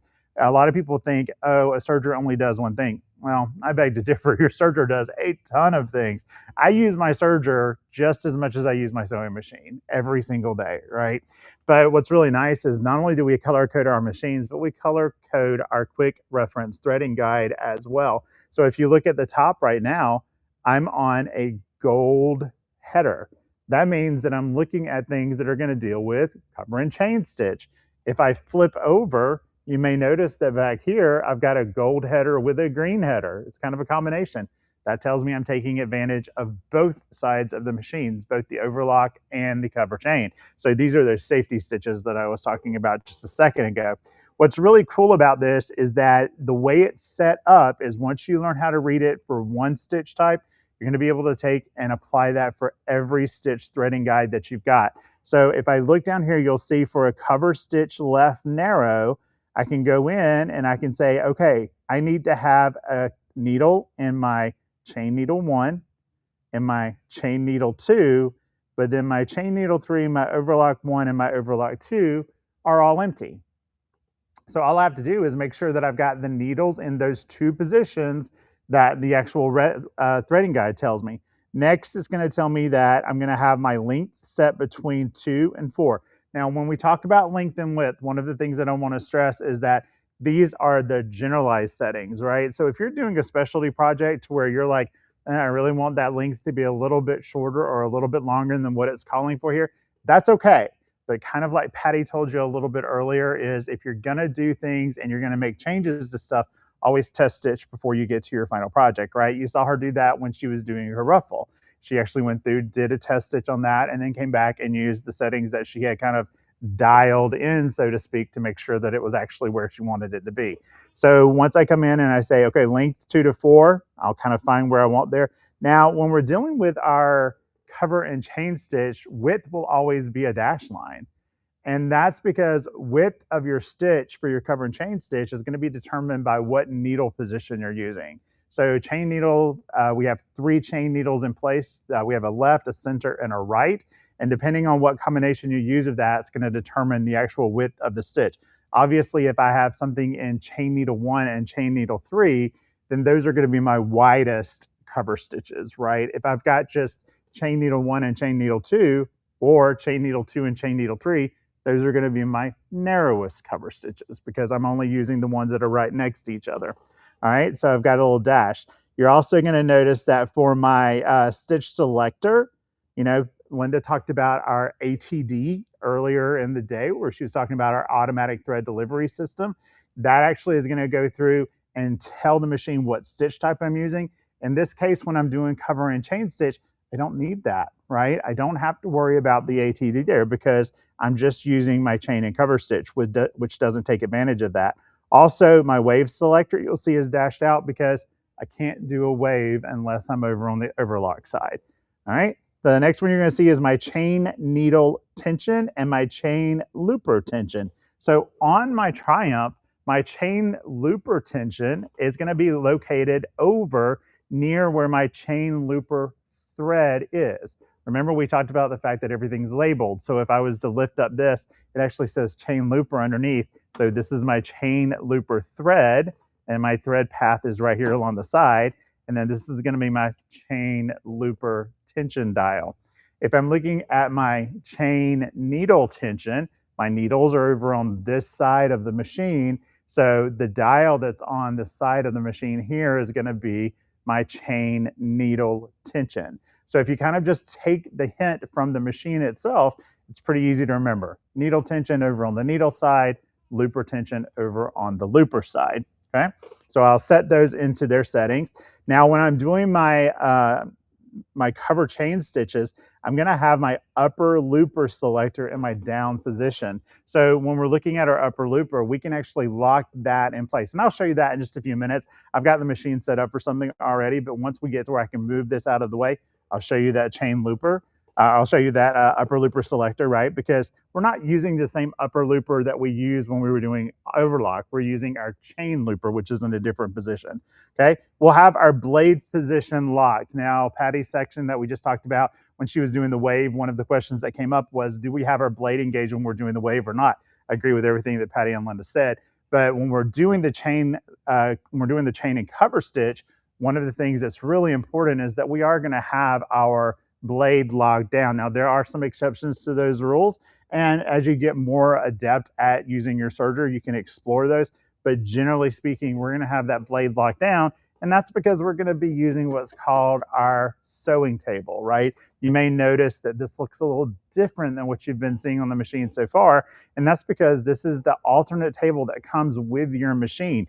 You're going to have your knife table, which is the one we'll use for our overlock stitches, but when we're doing chain cover, we're going to be using our sewing table. Now, for those of you that have been with us for a little bit and you've actually had a serger, you may know that we do have an alternate sewing table that actually allows us to take advantage of the blade whenever we're doing chain cover stitch. That is an additional add-on that you can purchase. But with your machine, you actually do get the sewing table and you get the knife cover table. And the really nice thing is our threading chart actually tells us which table we're going to be using as we go in and do this stitch. And then the last thing that's on our little list here is our subsidiary looper. Patty talked a little bit about doing flat lock stitching. When we do flat lock stitching, we actually engage the subsidiary looper. And what that does is it kind of tricks our machine into thinking that we have our upper looper threaded when we really don't, right? So it's kind of a mechanical way of skipping that upper looper thread, but making the machine kind of think, oh, we really do have a thread there, okay? For the most part, you'll only see that actually engaged during our flat locks. The other thing that's really nice about our quick thread reference chart is that you'll notice that in each one of the images, it's going to show you that each one of the threads is threaded with a different color thread. And then over on the side, it's going to show you where those threads lay out. So if you're kind of curious as to where does that chain looper thread go, you can look at the diagram over on the side here and see that the chain looper is what's making that serpentine stitch on the back. Okay, so this is really kind of like the kind of holy grail of making sure we've got our machine threaded correctly and that we know that everything is going to work right. And I will tell you, the diagrams become really handy because when you're doing stitches like the wave stitch or something like that, those are what we call specialty stitches, which means that the threading path is going to be different than the standard threading path, right? So whenever Patty was showing you that wave stitch, she actually had tricked out the machine and she had moved over a couple of her threads into what would be not the normal threading paths, right? That's all going to be highlighted here in our quick reference threading chart. So keep this handy by. If you're like me, I punch a hole in the top of it. I have a command strip hanging up on the wall next to my machine, and I have it hanging right there, right? As you get more experience with your machine, you start to memorize a lot of these. But even still, I'm on this machine every day. I still reference my threading chart quite often. So make sure you kind of keep that nearby. All right, so I've got my machine set up for that 3-thread cover stitch. And then you can kind of see that I've got something kind of lined up on here that looks a little bit different than what my normal setup for my machine is. And that's because I'm using one of our attachments. Now, you've heard Patty talk about specialty feet. You've seen Linda talk about specialty feet. Chris is going to be talking about specialty feet as well. One of the things that you'll hear us say all the time is having the right tool for the job is going to make the job even easier, right? So can you do some of these specialty things without those feet to help you out? Sure, absolutely. However, what I'm about to show you, you can't, right? It's going to be a little bit harder to do. But could I ruffle without a ruffling foot? Yeah, maybe, right? Is it going to be easier with a ruffling foot? Absolutely, right? So having that right tool is really going to help. But what I have on here is I actually have our belt loop binder foot. Now we have two different sizes for our belt loop binder. We have the 3/4 inch belt loop binder and we have the 1.5 inch belt loop binder. Both of these are amazing and they're a lot of fun. And you're like, okay, belt loops, I'm not making belt loops, Mike. I'm not going to do garments. Well, I will tell you the belt loop actually is one of the most versatile things that you can actually stitch because you can use belt loops for a lot of stuff. So I'm going to reach in front of Jim. I know he's moving cameras around, but this is a quilt that was done to where the belt loop binder was used to make strips of belt looping. And then those strips were actually top stitched on top of the quilt and woven in place to kind of give this dimensional kind of knotwork feel to the quilt. I love this. You'll also see that on Linda's dress back here, she's got the Snow White puff sleeves on this dress. You'll notice that she's got that belt loop binder created to make that kind of bone, almost kind of like fake boning look to the actual puff of the sleeve. So you can use belt loops in all kinds of situations, not just for garment construction, right? You can use it for pretty much anything. I actually like to take and make belt loops and then take and weave them together to make whole fabric, which is a lot of fun, okay? So when you look at your belt loop binder, I've got it attached with the 2 white screws that come with my machine. I also have changed over from my standard BL foot, right? This is my general serging foot. This is gonna be for my combination machine. I can use this when I'm doing cover and chain stitch, or if I'm doing overlock, either one. But I've actually changed that over now to where I'm just on a cover chain stitch foot. So my cover chain stitch foot is a smaller foot. It actually takes the overlock part of my general foot and just kind of cuts it off. So I'm actually missing this half of my foot to make it that cover chain stitch foot. This is a great foot to have because it opens up how much of the area I can see here on the machine. All right, and then here are my 2 belt loop binders. One is that 1.5 inch, one is that 3/4 inch. One thing that's great about all of our accessories is once you get the accessory and you open it, there is actually a full document in here that shows you all of the details about how to use this foot. Linda mentioned our SOED video library. You'll also find that we have a lot of these feet actually have videos along with them to show you how to use them, right? So here you can see it tells me exactly how to set my machine up. The cool thing is it also tells me exactly the size I need to cut my fabric to be successful for this. So for my 3/4 inch belt loop binder, I'm going to cut my fabric to 7/8 of an inch. So you can see I've got a piece of fabric here that I've cut to 7/8 of an inch, and I've kind of cut myself a little point here on the tip. And this is just to help me get it through the actual apparatus as I start off. Now, one of the tools that's in your kit is going to be your little red Allen wrench screwdriver. This is the screwdriver that I use to change my needles, right? This is also really helpful whenever you're doing some of these attachments, because I'm going to use this to push through. If you don't want to use your Allen wrench, of course, you also have your tweezers, or you can also use your actual regular screwdriver. This screwdriver can help you to adjust the screws that are actually attaching the apparatus to the guide attachment here on the side. So if you need to adjust this as it goes in, you can definitely do that by either adjusting your white screws, or you can adjust the actual screws that attach the guide to the actual belt loop binder, okay? So what I'm gonna do is I'm gonna go ahead and push the tip of this in through my belt loop binder. And once I see that come through, I make sure I've got my foot in the up position, make sure my needles are in the up position. I'm gonna take my tweezers, I'm gonna grab that fabric, and I'm gonna pull. And if you notice, it's automatically putting it into that position for that belt loop binder, right? Or for that belt loop. It's actually folding the fabric sides in underneath itself, so that once we stitch it, the straight stitches are gonna be on the top of my belt loop, and then on the back, I'm gonna have that chain looper kind of going back and forth, which is gonna catch the raw edge of both sides of my fabric and kind of hold it in place, which is one of the reasons you'll see cover chain stitch used, or chain stitch used a lot on hems, is because it encases the raw edge of that fabric so it doesn't ravel. All right, so I'm gonna drop my presser foot. I'm gonna lower that down. By the way, I do have my knee lift on my machine. You heard Patty mentioned the knee lift a moment ago, or Lyndon mentioned it, one or the other.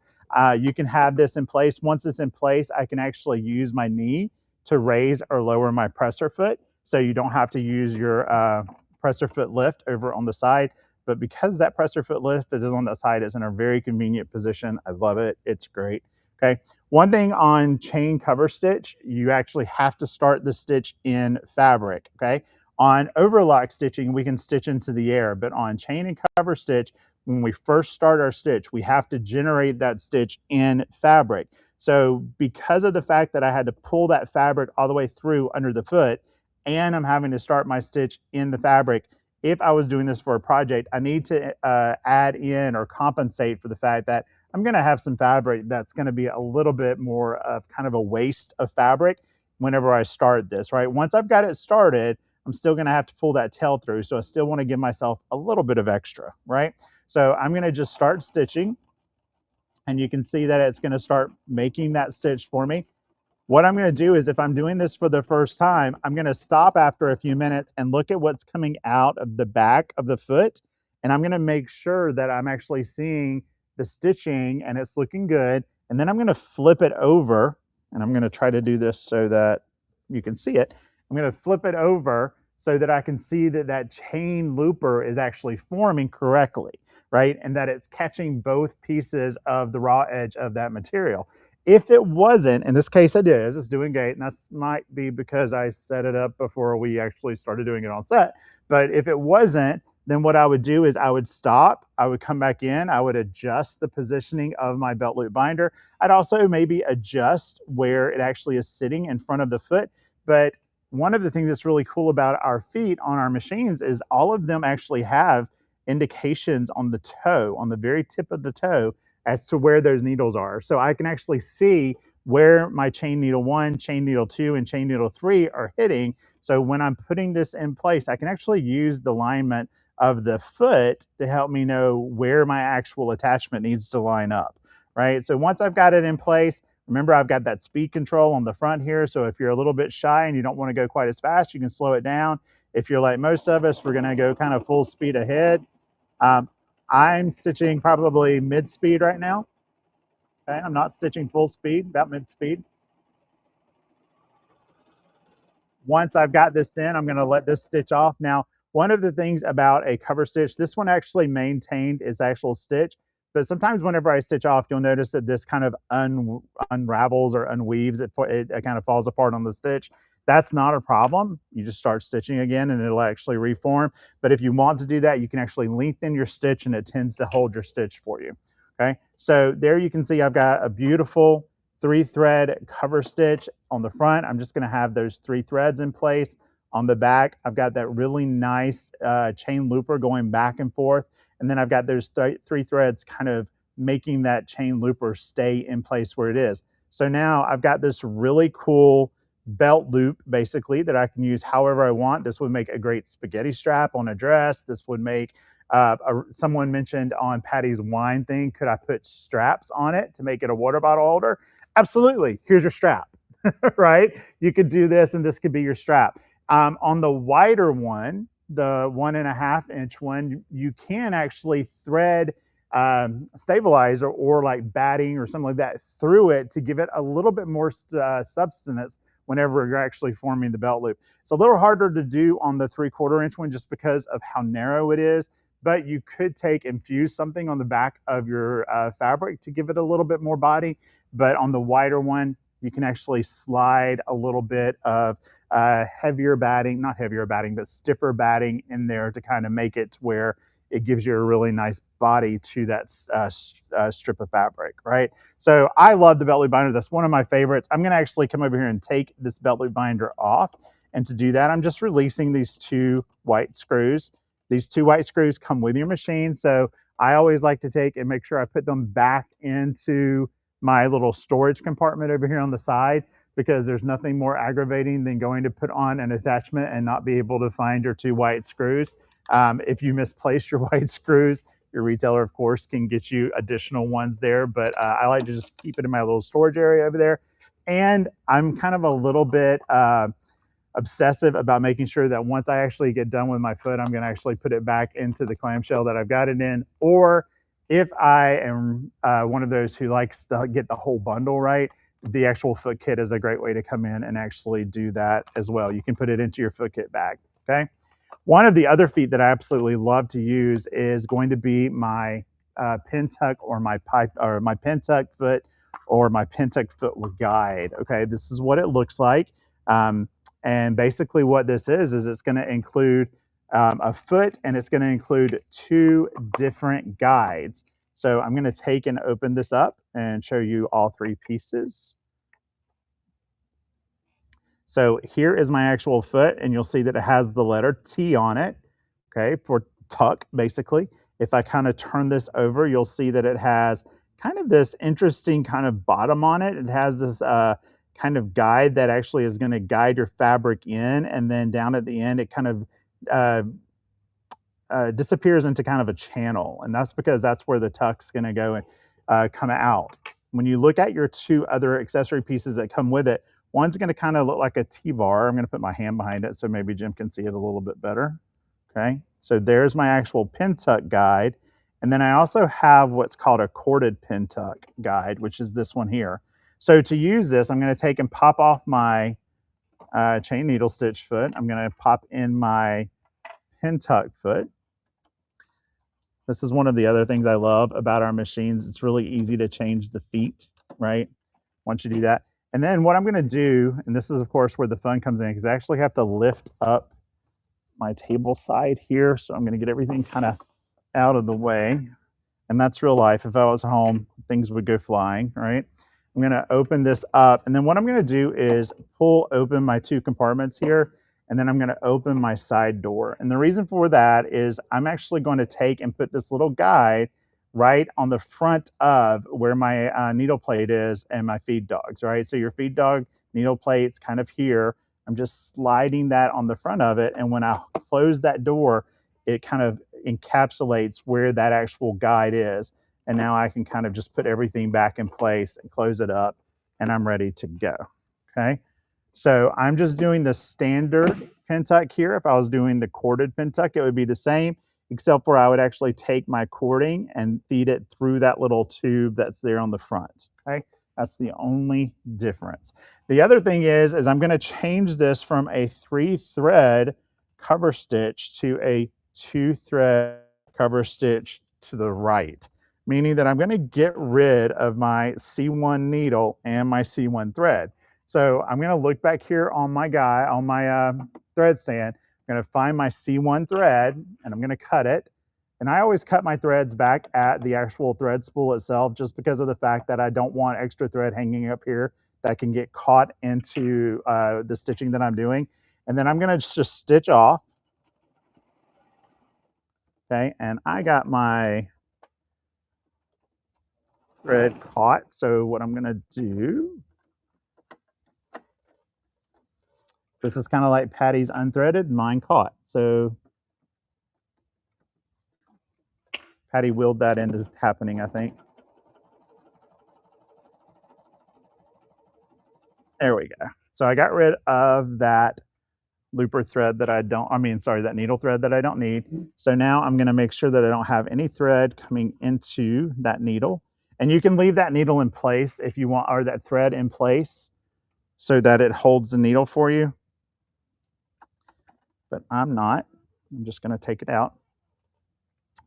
And then I'm going to use my Allen wrench to come in, and I know my hand's in the way, sorry, Jim, and pull that into position. So I just took out that thread without having to rethread the entire machine. I just did that for me. Now I'm going to actually do a little test here to make sure everything's looking good, right? So I'm going to take, and remember, I have to form my stitch on fabric because I'm starting a new type of stitch here. So one thing I'm going to do is I'm going to come in here and check my settings on my quick reference thread chart and make sure that, hey, if I'm going to go in and do my cover stitch right narrow C2 C3, I've got my length at 2 to 4, I've got my chain needle tension from 4 to 6, that's over here, and then I've got my chain looper tension set to 1 to 2, that's all set up for me. I've got everything else set up. So now what I can do is I can come in and start testing this. So I'm just going to start stitching, and as I'm stitching, what's happening is those two needles are going down on each side of that little guide that we put down here, and it's actually creating stitching on both sides.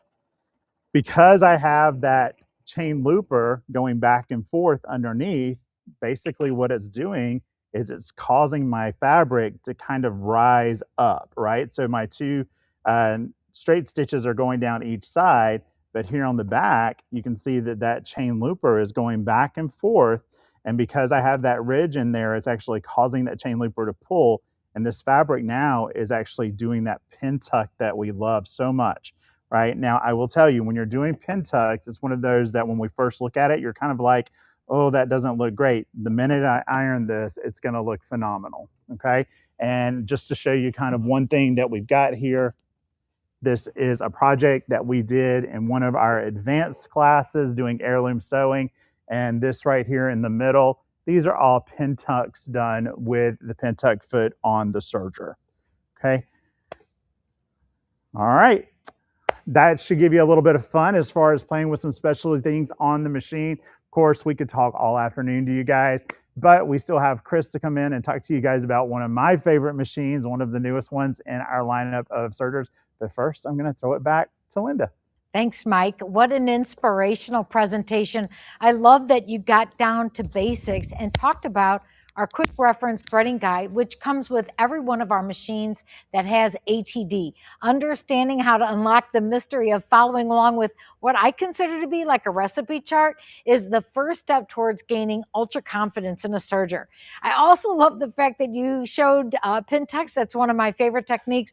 I love the belt loop binder, and the thought occurs to me that it seems like we're going through a lot of the different techniques that are on the little dress. I call it Josephine's dress because it fits my granddaughter Josephine, and she was the one that was wearing it when we launched the Splendor last year. But I love the fact that seeing some samples of items that were made that are real life samples of things that you would use a serger for. I know that there's a lot of conversation. That chat is on fire, and I love that you guys are interacting so much with that vehicle because it helps us to see what it is that you're interested, what we might need to revisit. One of the questions that I heard a couple times from people were, why are you not using the thread cutter on the side of your machine? Well, depending upon the technique, if you want a really clean cut, a pair of scissors is going to do that for you a little bit better. Certainly when I was doing wire edge ribbon, there was a little bit of a safety issue because I couldn't see from the angle, and I might have accidentally tried to cut the wire, which wouldn't have been cool. But for most of the times, I've noticed that on a baby lock serger, if you take both your fingers and give extra pressure on both the top and the bottom of the thread cutter, you're going to get a clean cut. Now, in the instance of Patty doing the gathering, if you actually run that thread through the cutter and it pulls on it a little bit, what it does is it locks those stitches. So if you want to be able to make adjustments, it might be a little bit harder to do. Sometimes it's habit. Sometimes it's making sure that when you cut something, you have it nice and clean. And I think that, you know, we are all creatures of habit. I have a tendency to grab a pair of scissors to cut thread just because I'm lazy. I find it a whole lot easier to do that way. All right, so while we're setting up for our next presentation, you guys, we've saved what I consider to be one of the best, most innovative products for last. As you've noticed, we've kind of done a progression. We started with our entry level Celebrate, then we went to the Victory, then Patty brought in the Acclaim, which I'm hearing a lot of you love that machine, and then she had the Splendor. And I also noticed that people are talking about maybe it's time to upgrade your machine. If you have a 4-thread overlock, you might just be in the market for a machine that does cover and chain stitching only. Mike had the Euphoria on set, but he didn't stitch on it. The big sister to the Euphoria is the Applaud. And I know that, I think, Glenda, you said that you wanted to see the Applaud. So get ready, because Chris is going to be showing it off. And what better than to actually see that stitch in action? So right here on this wine bag, this is the second sample that Patty had made. Notice this beautiful stitching. And you might be wondering, like, how did we get that? Well, that's the Baby Lock Applaud, which has a dual wiper system that is a patent that makes this machine unique among all sergers in the Baby Lock lineup. Not only is it a cover stitch machine, so remember how Mike was showing that triple cover stitch where he was able to use the belt loop binder with it? You can do that on the Applaud as well. What we typically showcase in an event like this is some of the features that are unique to just the Applaud. So Chris went over her program with me yesterday and told me some of the stuff, and you're in for a real treat. You may know this if you're a big Baby Lock fan and have been paying attention to our brand for a while, but Chris has been instrumental in us pushing sergers to the absolute limit. She works on our quality assurance team right now, and she is a specialist on sergers like nobody else. And a lot of what she does with sergers has really been kind of the birth point for us to be able to introduce new features and new techniques. And so when you see the Applaud, you're going to see it in the hands of an expert like Chris. But I want you to know for a fact that it doesn't matter if you're an expert or not. You can be a real expert with Baby Lock machines. I had spoken to you guys earlier about our 60-day trial membership, but did you know that once your trial is ended, you can get yourself a month-to-month membership? And it's only $15 a month. You can watch any video for any machine. And just so you know, Chris has recorded 24 different videos on the Baby Lock Applaud because it has so many unique features and stitches. She takes your hand and shows you step by step. She even has a great video about how to read the quick reference threading guide so that you really understand how to get the most out of your machine and be ultra confident from the get-go. So I know that she is going to be really inspiring you on this last machine in our lineup. And so I think it's time to pass it over to Chris. You're going to have fun. Hi, everybody. Welcome. I'm so excited to show you one of my favorite machines. This is a Baby Lock Applaud. And the first thing I thought I'd do is run through just some of the features on this machine that are going to make your sewing experience not only fun, I think successful, and put you a little bit at ease. I think every time you go onto a new machine or start playing with a new machine, there's always that apprehension there. So the first thing, and these sometimes are little minor things, is the magnetic strip at the top. And this is a great place to store those needles, or I put my guide fixing screws there so I always know where they're at.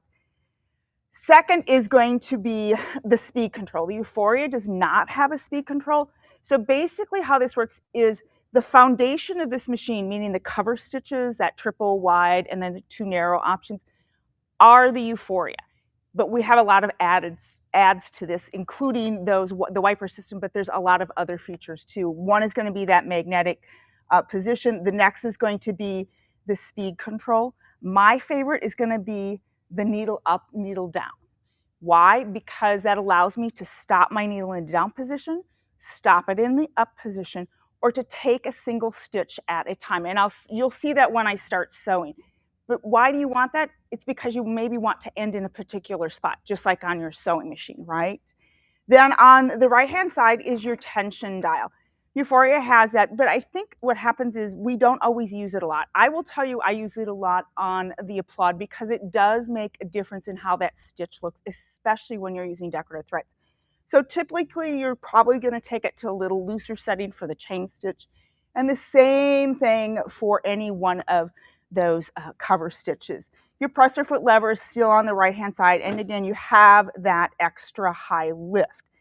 Now, many of you may or may not know this, but on the needle plate system, on the Euphoria, it has what we call a drop feed system. So what that means is when the presser foot is up, those feed dogs are completely down, which means I can easily slide my fabric up to my needles or underneath my needles. When I lower that, you can see, of course, they come up when I need them. Excuse me, I need them to do that for me, okay? Then we have the needle threader. And this is, I think, one of the best needle threaders out there. And I'm going to quickly show you how we're going to use that. And I promise I won't get my threads tangled. So we're just going to, of course, take that into threading position. I'm going to turn that hand wheel. My port automatically locked. And what that means is that that chain looper right here is locked in position. I'm going to take this lever here and I'm going to slide it over to C1 because that's the needle that I'm actually going to thread. I'm going to pop that over. I'm going to bring this lever down, and you can see how it immediately connected with that needle. Again, my needles are in the highest position based on the fact that I locked my ports. That's going to be your key. You're just going to simply slide that thread right there underneath that hook. Here's the best part. Just pull up and guess what? Your needle's threaded. I have to tell you, 99.9% of the time, I'm successful. The 0.1% is me. So I'm just going to simply pull that thread out of position so I can get ready to sew. And then I'm going to show you one of my other favorite features besides that is on the front cover. What we did here is we put a QR code. And what the QR code does is, just like any QR code, you're going to scan that, but it's going to show you how to thread your machine. And it's a video. So it's almost like I'm sitting next to you helping you with your machine. So I think that's a great learning tool. You also are going to get the chain looper threading, and then you're going to get the threading for those the wiper system or that creative top cover system. And again, they live there. And as Linda mentioned, there are 24 videos of which you can pause, you can rewind, you can go forward that help you learn your machine. The quick reference threading guide is also on there. There's an extensive manual. So every tool you need for you to sit down at your new machine in your sewing area is available at your fingertips, which I think is a great learning environment. Okay, so now I talked about that wiper system, and what I did was I pulled off one of the combination feet so you can see it a little bit better. But when we take a look at this, you'll notice that we have these two little wings on the left and the right. And what these little wings do is they move back and forth across the front of the presser foot, and they lay down, in a sense, thread on top of your fabric. And in this case, this is actually the taping insert. We're going to take a look at the cording and taping insert. This is just a ribbon that's run through there at the same time that I'm stitching, and the foot takes care of all of that for me. And you can literally see that thread that's sitting on top. And by adjusting the stitch length, you can change the look of the thread. Here, my stitch length was probably, I'm going to say, at about a 3.5 or 4. And here I took that stitch length to a 3. And just by that minor change, I've changed the look of what I've got on my fabric.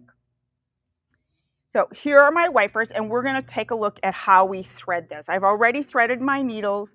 I always do that first, and I usually test my stitch to ensure that my base or my cover stitch is set for me to do the next step. Now my wiper threads live on the left-hand side of the machine at the back.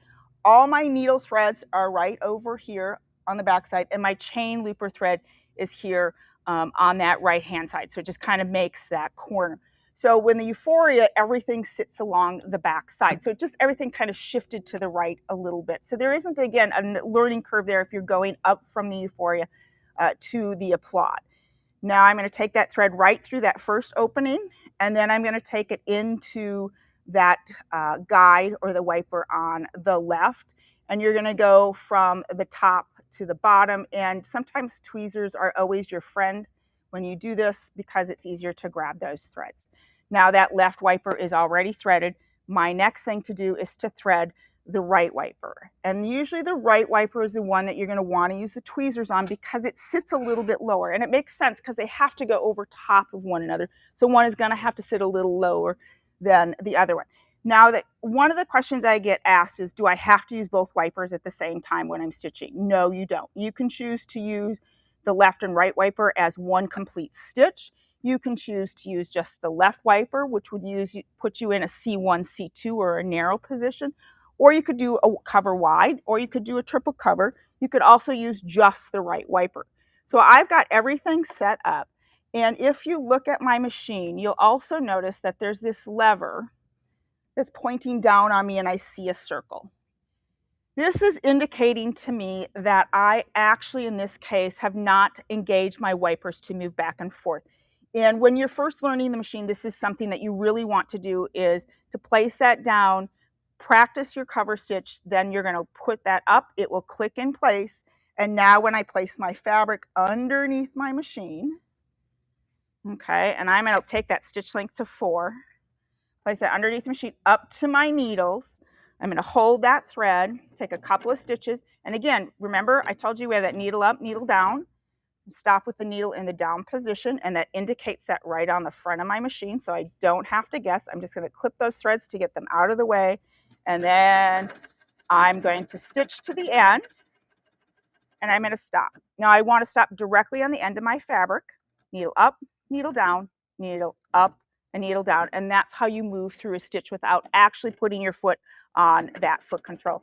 Stitch off, and I'm going to go straight back. I always go straight back on a cover stitch machine because then that helps that stitch continue to form. And when we take a look at it, that is your beautiful top cover stitch using a thread in both the left and the right wiper. And this is actually a 12 weight cotton thread. You can also use on the shorts here that I did, I decorated them with a stitch. This is actually a 28 weight or 30 weight cotton thread. And I used 2 different colors. So I used a darker color in the left wiper, a lighter color in the right wiper, and you kind of get that depth. So it's really fun to play with just the threads alone on this machine when you're playing with that stitch. And I think that's where, for me, it became very much of a creative avenue for me to experiment, and also basically an expression of my creative vision. So now we're going to take a look at, we have the basics of the Applaud and the stitching and what the features are on it. We want to take a look at one of the accessories for it. And this is a specialty accessory designed specifically for the Applaud. And it's actually what we call the cording taping micro insert foot. And I've actually got one loaded on this machine here, this foot here, so that you can see it just exchanges out with this insert. And I've placed rat tail in here. At the back here, you can see all of the cording that I have used, or I like to use. So I've got one already loaded up here with all of my cording. Oops. And you're just going to come up and down, and you're probably wondering, okay, why did I do it here? Sometimes I find it easier to do it off of the machine than on the machine. So all that I'm going to do is just take that needle out of the fabric. I'm going to raise that presser foot, and I'm going to pull that insert off. Now, when you look at the packaging, you'll notice there is a QR code. And what the QR code does is it takes you to, of course, a landing page. It's going to give you extensive instructions for each of the sizes for both the taping and the cording, along with a video on how to insert the, remove the insert and put the new insert in. So I'm going to lower that presser foot, and I still have that cording in place. And you can see what I've done. I just pull everything back. I line everything up, and I have to scoot forward just a second, guys. And then once I've got everything in that track, I'm going to push that forward. It's locked in place. I raise my presser foot, and then I'm just going to back this cording out just ever so slightly, and then just kind of reposition it underneath the presser foot, and then I'm going to start to stitch. Okay, when I'm working with whether it's the taping or the cording, I always play first before I actually go to my project. And that's what this was here in this case. I played first. And on the cording one here, which is kind of fun, that's on the pillow, again, I always play first to find out where I need that stitch length, what cording is going to work, what cording isn't going to work. And then these become, in a sense, my samples or my guides for when I am working on other projects. And I'm going to slide that right up to the needles. And if I need to, again, because you have this needle up, needle down key, rather than putting your foot on the foot control, use that to start yourself on your fabric and make sure everything's in place. And then at this point, then you can see that now I can stitch. Now I'm just going to pull that out because my thread kind of came in. And then I just keep stitching all the way to the end. I keep everything on the reel if I can. And then if I need to, I can always cut that. But when I'm actually in my project, I try to keep it here where I need that. And I'll just keep stitching all the way to the end. And then we'll trim that. And if you want to, you can certainly take a small piece of fabric and again, slide this underneath so you've got it connected to your next piece if you would like to do that. Just a little leader. And I sew a little bit slower here. I don't sew super fast. And when I'm done, you can see how pretty that is. And I just think it's, again, it's just one of these things that I just can't stop using it. I have to admit that. So here, Chris, I'm going to interject here because I know you're getting ready to show some samples because it turns out like we're running short on time, and I want you to get a chance to show a few other of your things if you can. Sure. So this is just to give you an idea of, this is kind of what you can do with it. This is rat tail, and this was shortening the stitch length. And to me, this looks like trim. And you did this on a serger. That's always the part that just amazes me, is that what I can do on my serger is about as basically what you can do on your sewing machine with decorative stitches and adjusting them and all the accessories and all the attachments. I actually have a belt loop piece here where I did the same thing. I used that cording insert with the belt loop at the same time to create this unique look on the pillow. If we can we come over here, Jim? Is that possible? You can see here on the ties on the side, this is the same technique. The same thing here. That is actually created fabric using those same that same foot system with rat tail in it, and then of course the colors. So you are only, I always tell myself, I am only limited by where I want to stop myself from doing things. So I just always keep playing and having fun. On the dress, what I did was, let's see if I can find that sample real quick here. It's that, the taping, this is an organza ribbon that I used. And again, it's the same cover stitch. And I created, in a sense, a pattern on a plain fabric so it looks like it's really what that garment was when I purchased it, possibly off the rack. A fun way, if you want to make some changes to hemming something, this is ribbon used with a single down turn feller to create a hem. So it doesn't look like just, in a sense, the top cover stitch like it did on the shorts, but now it has a completely new element added to it.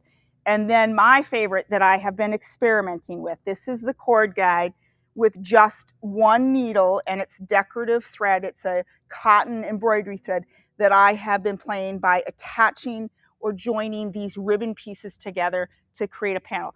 No idea what I'm going to do with it. Not a clue yet, but I've just been having fun doing this, and eventually at some point it will turn into to some type of project. So I hope that you have enjoyed your journey with me on using the Applaud. You see really what you can do with it, and really that it does have a lot to offer to you. And the same thing with the inserts that we now have, and all the accessories, all the videos. So learning it is never, I think, going to be one of those things that you struggle with, because everything we've provided for you. And there's always the Facebook, the Baby Lock Serger. Again, the Baby Lock Serger Facebook group. All you have to do is send a post out there. I read it on a daily basis and just say, hey, Chris, I need a little help, and I'll be there to help you. So I have to turn it back to Linda, but thank you for joining us and have a great day. Bye, guys. Chris did an amazing job. And what I want to say is we have our Sip N Serge event available that you can still view from last year. And we got a chance to do a big trunk show that Chris had tons of samples that she did with the Applaud. If you're really interested in seeing what else that machine can do, watch our Sip N Serge event from 2025 because it's a treasure trove of all kinds of wonderful techniques. I also couldn't help but recall, like, I was trying to finish a thought when I was here before, and what I was saying was, if you've already got a 4-thread overlock serger that you love and you're really thinking, I think I need a cover and chain stitch machine, in my honest opinion, your choice is either the Euphoria or the Applaud. I'd go for the Applaud every time. You become a better sewist if you've got more features available. So that I didn't want to forget to say. All right, so we are at the end of our event, and it's the moment you've all been waiting for because we're giving away some free products. So Julie gets our marketing. Everybody on the chat. Yes. So this is Julie. If you were chatting with Julie, this is Julie. And so Julie, what are we giving away? Yeah, so we're giving away 2 victory prizes today. We're going to give one away to one of our virtual attendees and then a lucky winner in one of our Baby Lock retailer stores. All right. And so the cool thing is that even if you're not watching live, we will be reaching out to you and making sure that we've got good information in terms of address and everything. And then we ship it right to you, right? That's right. Okay. So drum roll, please. All right. Let's see who we have. Okay. So this is for This is our virtual drawing. Then the name is Carmel Duffy. So congratulations to you. I'll be reaching out to you next week. Yeah, congratulations. That is worth being on the broadcast to win a new serger. All right, and now we have somebody who's been at a retailer store. Yes, and that is Jennifer Smith. She's at Dublin Sewing Center, which is in Dublin, California. Yeah, Dave Scola's store. Wonderful. Congratulations to both of our winners. And congratulations to all of you that are future or current owners of a Baby Lock serger. You bought the best of the best. And we want to know that you're using your machine. So like Chris said, jump on our Baby Lock serger community. There's a lot of Baby Lock serger Facebook groups, but it's the Baby Lock serger community, which is what you're looking for so that you can be a part of it. So I always like to call the team up to here before we say goodbye. So if Mike and Patty and Chris and even our videographer who doesn't have to do anything but come on over, let's get everybody up here really fast. They're moving slowly. And we actually also have Maddie, who is the voice of Baby Lock whenever you're watching the broadcast. So here, we can pull this down really fast. Take our sip. Don't take the Sip N Serge away. But here's everybody, and we want to just say thank you so much. Get in here, Jim. It wouldn't be a Baby Lock broadcast unless we got a chance to say goodbye. Thank you so much for joining us. It's our ultimate pleasure to have you guys watch us on a Saturday afternoon. I know that I had a great time. Did you guys have a good time? Everybody had a good time. All right. Take care, everybody, and we'll see you later. We'll get the recording up. Yeah, we'll get the recording up really soon.